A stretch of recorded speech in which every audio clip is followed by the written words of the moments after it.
Well, I think on both sides, there was a clear anti-establishment, we're fed up message reflected in the Bernie Sanders win, and it clearly is reflected in not only the Donald Trump win, but the fact that if you add up Trump, Cruz, and Carson and Fiorina, you had over 50% of the New Hampshire vote. So on the Republican side, the interesting thing to me was not so much that Donald Trump won. The interesting thing to me was looking at second, third, and fourth place.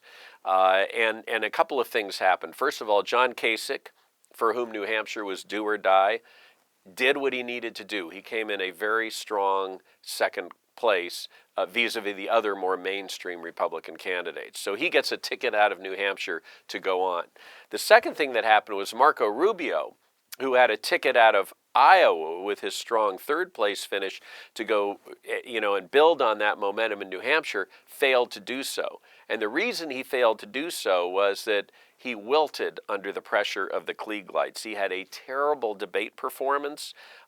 It came out that he was simply repeating the same lines over and over. It appeared he couldn't think on his feet, and he dropped. He ended up coming in fourth or fifth in the primary yesterday. And the other thing that I've been saying all along is don't count Jeb Bush out quite yet. And he came in a pretty strong third place. I think he has a ticket to go on. The next big contest is South Carolina in about 10 days on February 20th. And the Bush family has traditionally done quite well in that state. And he has some good endorsements, so it'll be interesting to see what happens there.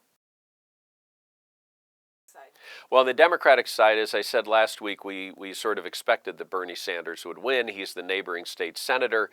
I don't think the expectation was that he would win that big. And so clearly a big night for him. The fact that he actually beat Hillary among women is interesting. But what's really interesting in the exit polls is that Hillary Clinton and Bernie Sanders basically tied one another among Democratic primary voters. But New Hampshire is an interesting state in that independents can choose to vote in either party. And Bernie Sanders won 3 out of 4 independents who chose to vote on the Democratic line. And that was where his strength was shown. The key question for both Hillary Clinton and Bernie Sanders is what happens when the primaries move south?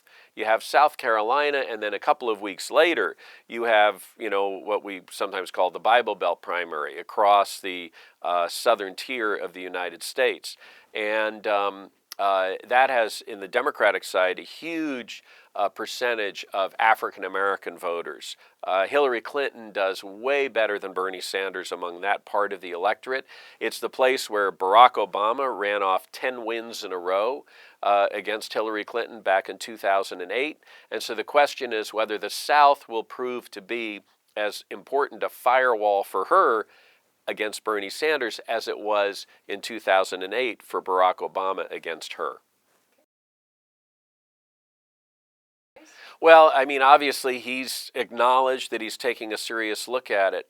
It is very hard for third-party candidates to win a single electoral vote in a general election. But I think the only scenario where it might make sense, if I were in Michael Bloomberg's shoes, to jump into this race would be if you saw a candidate from the extreme right on the Republican side and the extreme left on the Democratic side. So if it's Trump or Cruz against Bernie Sanders, then if I'm Michael Bloomberg, I might take a serious look at that, because that perhaps opens up a big chunk of people in the middle to kind of run up the middle.